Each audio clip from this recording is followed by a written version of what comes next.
Assalamualaikum warahmatullahi wabarakatuh. Hai semua, selamat datang di video kali ini. Kali ini kita akan membahas mengenai dasar-dasar IPS SD.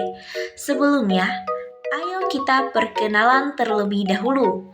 Perkenalkan, nama saya Siti Mutmainnah Kasman dengan NIM H0525305 dari kelas PGSD C. Di sini, saya akan menjelaskan dasar-dasar IPS SD dengan mata kuliah konsep dasar IPS SD untuk memenuhi tugas mata kuliah yang diampu Tuti Alawiyah SPD MPD. Nah, yang pertama, kita akan menjelaskan pengertian IPS SD.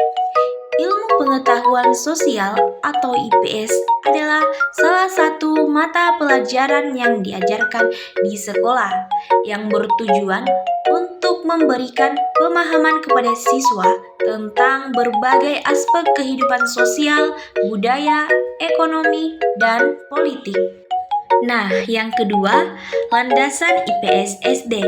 Ada beberapa landasan IPS SD, salah satunya adalah landasan filosofis.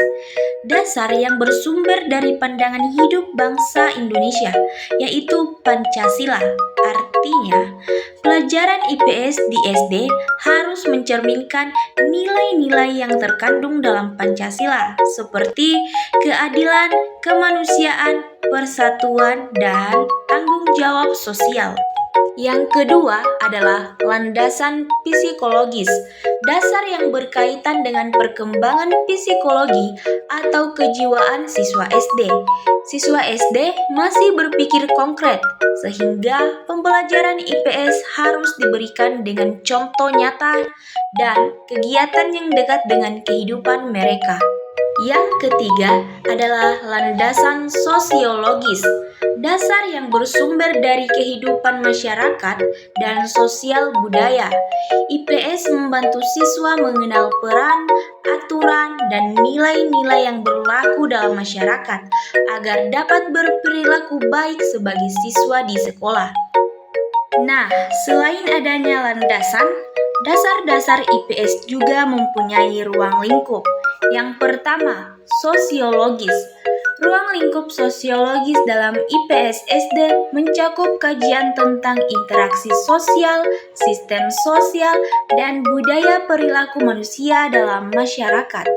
Hal ini menunjukkan bahwa individu berhubungan dengan individu lain, kelompok dengan kelompok lain, dan bagaimana struktur sosial serta nilai-nilai budaya membentuk perilaku tersebut.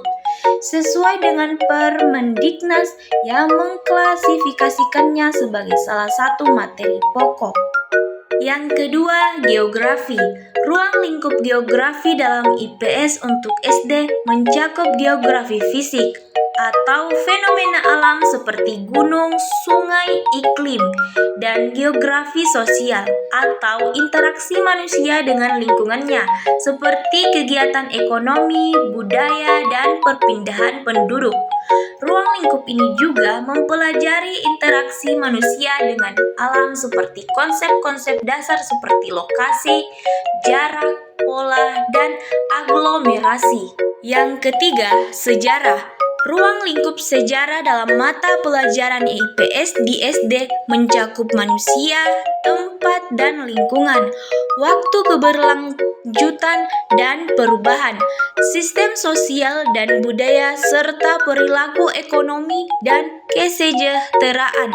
Selain itu, dalam konteks lebih luas, sejarah IPS SD mencakup pemahaman tentang peristiwa sejarah, tokoh sejarah, peninggalan sejarah, dan perjuangan merebut kemerdekaan, serta sejarah dalam konteks lokal dan global, seperti keadaan alam dan sosial di negara tetangga dan ASEAN.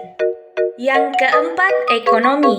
Ruang lingkup ekonomi dalam IPS SD meliputi konsep-konsep dasar seperti kegiatan produksi, distribusi, dan konsumsi, serta aktivitas ekonomi berdasarkan potensi lingkungan, pertanian, perikanan, jasa, dan lain-lain, dan kegiatan ekonomi untuk memenuhi kebutuhan.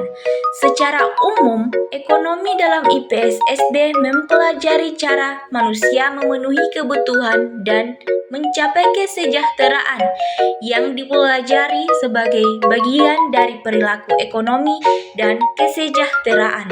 Selain adanya ruang lingkup, ada juga yang disebut dengan keterampilan IPS SD. Yang pertama, keterampilan berpikir kritis. Kemampuan siswa untuk menganalisis, menilai, dan mengambil keputusan secara logis terhadap peristiwa sosial yang ada di sekitarnya. Melalui keterampilan ini, siswa tidak hanya menerima informasi, tetapi juga mempertanyakan alasan, mencari bukti, serta membandingkan berbagai pendapat sebelum menyimpulkan sesuatu. Yang kedua, keterampilan komunikasi. Kemampuan siswa untuk menyampaikan ide, pendapat, dan informasi secara jelas, sopan, dan efektif, baik secara lisan maupun tertulis dalam kegiatan pembelajaran sosial. Melalui keterampilan ini, siswa belajar berbicara, mendengar, berdiskusi, dan menulis agar dapat berpartisipasi aktif dalam kehidupan bermasyarakat. Yang ketiga, keterampilan kolaborasi. Kemampuan siswa untuk bekerja sama dengan orang lain secara efektif dalam mencapai tujuan bersama. Dalam pembelajaran IPS, keterampilan ini penting karena siswa belajar tentang sikap sosial yang membutuhkan sikap saling menghargai, berbagi tugas, dan bertanggung jawab.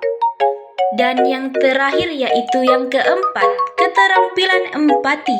Kemampuan siswa untuk merasakan dan memahami perasaan, kebutuhan, serta keadaan ekonomi.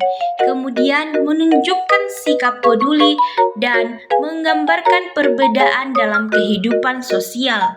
Dalam pembelajaran IPS, empati membantu siswa menumbuhkan rasa kemanusiaan, solidaritas, dan toleransi terhadap sesama. Nah, itulah dasar-dasar IPS SD.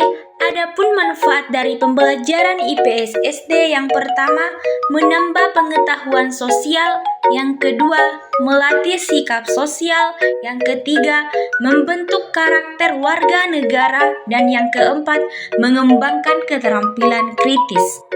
Itulah materi tentang dasar-dasar pendidikan IPS SD. Saya akhiri dengan ucapan terima kasih.